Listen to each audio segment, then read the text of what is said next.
People, তো আমি চলে গেছিলাম আমার দিদিভাইয়ের বিয়েতে বর্ধমানে। ইন্টারেস্টিং বিষয়টা হচ্ছে আমাকে করেছিল নিতকোণ। আমি প্রথমে বলেছিলাম যে আমি নিতকোণ এত বড়, তো এখানে তত্ত্ব সাজানো হচ্ছে আর আমি এই কোমড়ামুখোটা দেখে পরে ভাবছি যে কেন আমি এত কোমড়ামুখো হয়েছিলাম, মানে ছবিগুলো দেখে ভাবছিলাম।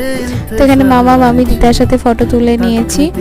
তো আমি প্রথমে বলেছিলাম দিদিভাইকে যে আমি এত বড়, মানে তাও এত বড় নিতকোণে কি হয়, বলছে না তুই হবি নিতকোণে আমার, আমি কিছু জানি না।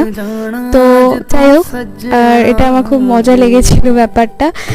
তো দেখো কলিগরা সব ওর আইবুড়ো ভাতের থালিটা রেডি করছিল আর সাজানোটা খুব সুন্দরই হয়েছিল। আর ও এখানে বলছে যে ওরে বাপরে এত কিছু খাবার আর এত বড় মাছের মাথা, আমি কি খেতে পারবো? আর সবাই বলছে যে না খেতে হবে খেতে হবে, মানে যেটা করে থাকে সবাই।